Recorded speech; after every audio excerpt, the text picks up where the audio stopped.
હવામાન વિભાગની આગાહીને લઈને અમદાવાદ સહિત જે 8 જિલ્લા છે તેને રેડ એલર્ટ આપવામાં આવ્યું હતું અને ગતરોજ રાત્રિ દરમિયાનથી લઈને વહેલી સવાર સુધી વિરમગામ અને આજુબાજુ વિસ્તારોમાં જે ધોધમાર જોઈ શકો છો કે અત્યારે હાલ આ સીધા દ્રશ્યો જે છે પાછું વરસાદી પાણી જે છે તે ભરાઈ જવા પામ્યું છે અને જેના કારણે વિરમગામ શહેરના નીચાણવાળા વિસ્તારોમાં ઠેર ઠેર જગ્યાઓએ નીચાણવાળા વિસ્તારોમાં પાણી ભરાયા છે અને જેના કારણે પાછું જનજીવન જે થાળે પડેલું જનજીવન છે તે પાછું ફરતી ખોરવાઈ ચૂક્યું છે અને આપ જોઈ શકો છો કે જે વિરમગામથી જે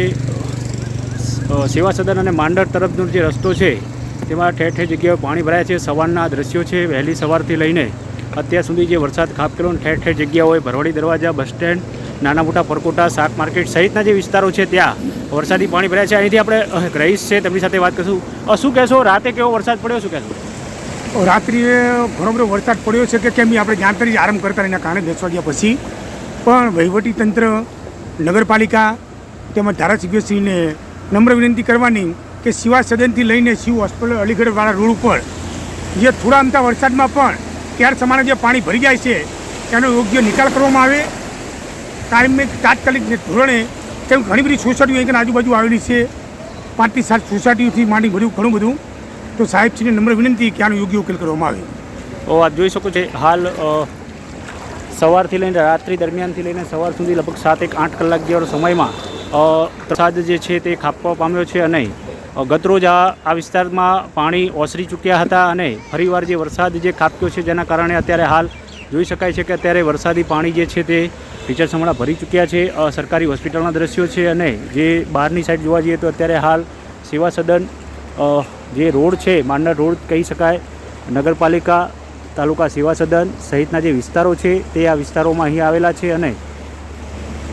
વરસાદી પાણી જે છે તે ભરાઈ ચૂક્યા છે. ગત સપ્તાહે જે ભારે વરસાદ પડેલા અને જેના કારણે ઠેર ઠેર જગ્યાઓએ જે તારાજીના દ્રશ્યો અને ઠેર ઠેર જગ્યાએ વરસાદી પાણી ભરાયા હતા તેમાં પણ વિરમગામ નગરપાલિકા તંત્ર દ્વારા શીખ લઈને અનેક જગ્યાએ કામગીરી કરી હતી, પરંતુ 3 ઇંચ વરસાદે ફરી વિરમગામ શહેરની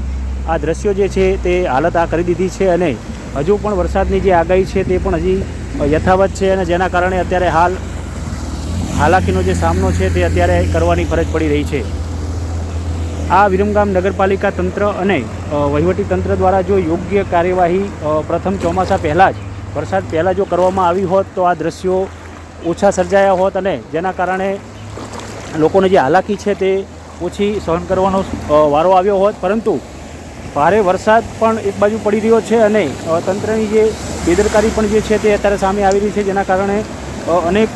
જે સમસ્યા છે તે અત્યારે સર્જવા પામી છે અને સોસાયટી તરફ જે જવાના રસ્તા છે તે પણ અત્યારે હાલ ઢીચણસમણા વરસાદી પાણી ભરાયા છે અને જેના કારણે અત્યારે ઠેર ઠેર જગ્યાઓએ જે દ્રશ્યો છે તે આ દ્રશ્યો અત્યારે જોઈ શકાય છે. વાત કરીએ વિરમગામ શહેરમાં ગતરોજ 9:30-10 વાગે જે વરસાદ શરૂ થયો હતો, ગાજવીજ અને વીજળીના ચમકારા સાથે વરસાદ શરૂ થયો અને જેના કારણે 12 વાગ્યા સુધીમાં આશરે 1.5 ઇંચ જેટલો વરસાદ ખાબકવા પામ્યો હતો અને રાત્રિ દરમિયાન છૂટોછવાયો ભારે અને છૂટાછવાયા ઝાપટા વચ્ચે વહેલી સવારે પણ વરસાદ જે ખાબકવો થયો અને જેના કારણે વરસાદી પાણી ફરીથી ભરાયા છે અને ઠેર ઠેર જે જગ્યાએ જે નીચાણવાળા વિસ્તારો છે ત્યાં અત્યારે લોકોને હાલાકીનો સામનો જે છે તે કરવો પડી રહ્યો છે. ગત સપ્તાહે કે જે 18 થી 20 ઇંચ જેટલા જે વરસાદ છે તે ખાબકવા પામ્યો હતો અને જનજીવન જે છે તે ખોરવાયું હતું, ત્યારે બીજા સપ્તાહની જો વાત કરીએ તો આ બીજો વરસાદનો જે રાઉન્ડ કહી શકાય તે ભારેથી અતિ ભારે વરસાદની પણ જે આગાહી છે તે પણ આપવામાં આવી રહી છે. ત્યારે ફરીથી વિરમગામ શહેર અને પંથકનું જે જીવન છે તે ખોરવાયું છે અને લોકોને અત્યારે હાલ હાલાકીનો જે સામનો છે તે કરવો પડી રહ્યો છે.